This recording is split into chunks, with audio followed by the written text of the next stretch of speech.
بسم اللہ الرحمن الرحیم۔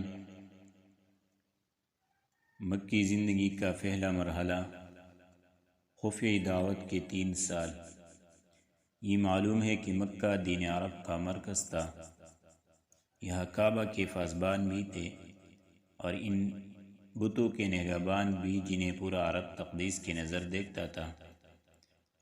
اس لیے کسی دور افتادہ مقام کی بنسبت مکہ میں مقصد اصلاح تک رسائی ذرا زیادہ دشوار تھی۔ یہاں ایسی عزیمت درکار تھی جسے مصائب و مشکلات کے جھٹکے اپنی جگہ سے نہیں لا سکے۔ اس کیفیت کے پیش نظر حکمت کا تقاضا تھا کہ پہلے پل دعوت و تبلیغ کا کام پسی پردہ انجام دیا جائے، تاکہ اہل مکہ کے سامنے اچانک ایک ہیجانی خیز صورتحال نہ آ جائے۔ یہ بالکل فطرتی بات تھی کہ رسول اللہ صلی اللہ علیہ وسلم سب سے پہلے ان لوگوں پر اسلام پیش کرتے جن سے آپ صلی اللہ علیہ وسلم کا سب سے گہرا ربط تعلق تھا، یعنی اپنے گھر کے لوگوں اور دوستوں پر۔ چنانچہ آپ صلی اللہ علیہ وسلم نے سب سے پہلے انہوں کی دعوت دی۔ اس طرح آپ صلی اللہ علیہ وسلم نے ابتدا میں اپنی جان پہچان کے ان لوگوں کو حق کی طرف بلایا جن کے چہروں پر آپ صلی اللہ علیہ وسلم بلائی کے آثار دیکھ چکے تھے اور یہ جان چکے تھے کہ وہ حق اور خیر کو پسند کرتے ہیں، آپ کے صدق و صلاح سے واقف ہیں۔ پھر آپ نے جنہیں اسلام کی دعوت دی، ان میں سے ایک ایسی جماعت نے جسے کبھی بھی رسول اللہ صلی اللہ علیہ وسلم کی عظمت، جلالت نفس اور سچائی پر شبہ نہ گزرا تھا، آپ کی دعوت قبول کر لی۔ یہ اسلامی تاریخ میں سابقین اولین کے وصف سے مشہور ہے۔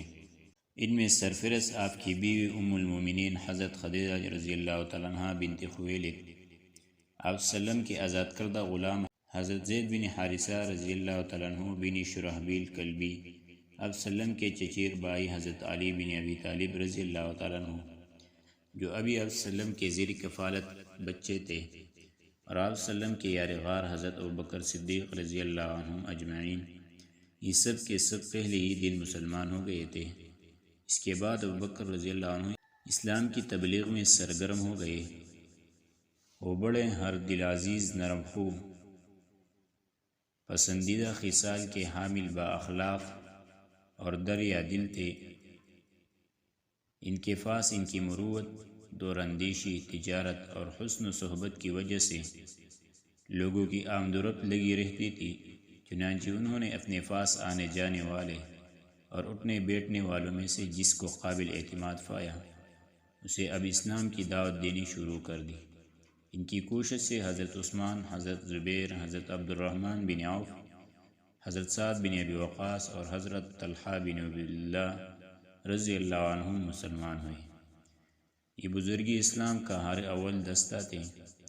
شروع میں جو لوگ اسلام لائے انہیں میں حضرت بلال حبشی رضی اللہ عنہ بھی ہے۔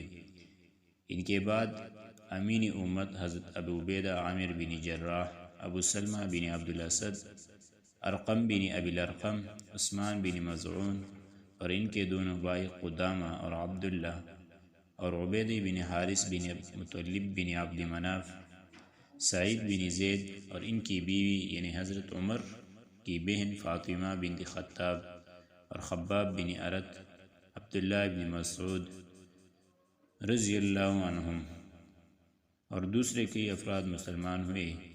یہ لوگ مجموعی طور پر قریش کی تمام شاخوں سے تعلق رکھتے تھے۔ ابن اسحاق کا بیان ہے کہ اس کے بعد مرد اور عورت اسلام میں جماعت در جماعت داخل ہوئے، یہاں تک کہ مکہ میں اسلام کا ذکر پھیل گیا اور لوگوں میں اس کا چرچا ہو گیا۔ یہ لوگ چپ چھپا کر مسلمان ہوئے تھے اور رسول اللہ صلی اللہ علیہ وسلم بھی چپ چھپا کر ہی ان کے رہنمائی اور دینی تعلیم کے لیے ان کے ساتھ جمع ہوتے تھے، کیونکہ تبلیغ کا کام ابھی تک انفرادی طور پر پسی پردہ چل رہا تھا۔ ادھر سورہ مدثر کی ابتدائی آیت کے بعد وحی کی آمد پورے تسلسل اور گرم رفتاری کے ساتھ جاری تھی۔ اس دور میں چھوٹی چھوٹی آیتیں نازل ہو رہی تھی۔ ان آیتوں کا خاتمہ یکساں قسم کے بڑے پرکشش الفاظ پر ہوتا تھا اور ان میں بڑی سکون بخش اور جاذب قلب نغمگی ہوتی تھی جو اس پر سکون اور رقت امیز فضا کے عین مطابق ہوتی تھی۔ پھر ان آیتوں میں تزکیہ نفس کے خوبیاں اور علائش دنیا میں لطفت ہونے کی برائیاں بیان کی جاتی تھی، اور جنت و جہنم کا نقشہ اس طرح کھینچا جاتا تھا کہ گویا وہ آنکھوں کے سامنے ہے۔ یہ آیت اہل ایمان کو اس وقت کے انسانی معاشرے سے بالکل الگ ایک دوسری ہی فضا کی سیر کراتی تھی۔ ابتدا جو کچھ نازل ہوا اسی میں نماز کا حکم بھی تھا۔ مقاتل بن سلیمان کہتے ہیں کہ اللہ تعالیٰ نے ابتدائی اسلام میں 2 رکعت صبح اور 2 رکعت شام کی نماز فرض کی، کیونکہ اللہ تعالیٰ کا ارشاد ہے وَسَبِّحْ بِحَمْدِ رَبِّكَ بِالْعَشِيِّ وَالْإِبْكَارِ، صبح اور شام اپنے رب کے حمد کے ساتھ اس کی تسبیح کرو۔ ابن حجر کہتے ہیں کہ نبی صلی اللہ علیہ وسلم اور اس طرح وسلم کے صحابہ کرام واقعی معراج سے پہلے قطعی طور پر نماز پڑھتے تھے۔ البتہ اس میں اختلاف ہے کہ نماز پنجگانہ سے پہلے کوئی نماز فرض تھا یا نہیں۔ کچھ لوگ کہتے ہیں کہ سورج کے طلوع اور غروب ہونے سے پہلے ایک نماز فرض تھی۔ حارث بن اسامہ نے ابن لہیہ کے طریق سے موصولاً حضرت زید بن حارثہ رضی اللہ عنہ سے یہ حدیث روایت کی ہے کہ رسول اللہ صلی اللہ علیہ وسلم پر ابتداءً جب وحی آئی تو آپ وسلم کے پاس حضرت جبرائیل علیہ السلام تشریف لائے اور آپ کی وضو کا طریقہ سکھایا۔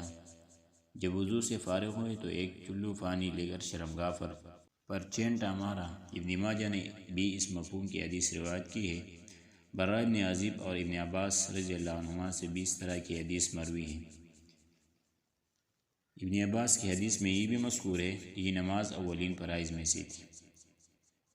ابن شام کا بیان ہے کہ نبی صلی اللہ علیہ وسلم اور صحابہ کرام نماز کے وقت گھاٹیوں میں چلے جاتے تھے اور اپنی قوم سے چھپ کر نماز پڑھتے تھے۔ ایک بار ابو طالب نے نبی صلی اللہ علیہ وسلم اور حضرت علی رضی اللہ عنہ کو نماز پڑھتے دیکھ لیا، پوچھا اور حقیقت معلوم ہوئی تو کہا کہ اس پر برقرار رہے۔ مختلف واقعات سے ظاہر ہے کہ اس مرحلے میں تبلیغ کا کام اگرچہ انفرادی طور پر چھپ چھپا کر کیا جا رہا تھا، لیکن قریش کو اس کی سن گن لگ چکی تھی۔ البتہ انہوں نے اس قابل توجہ نہ سمجھا۔ قریش کو یہ خبر پہنچ چکی تھی، لیکن قریش نے انہیں کوئی اہمیت نہ دی۔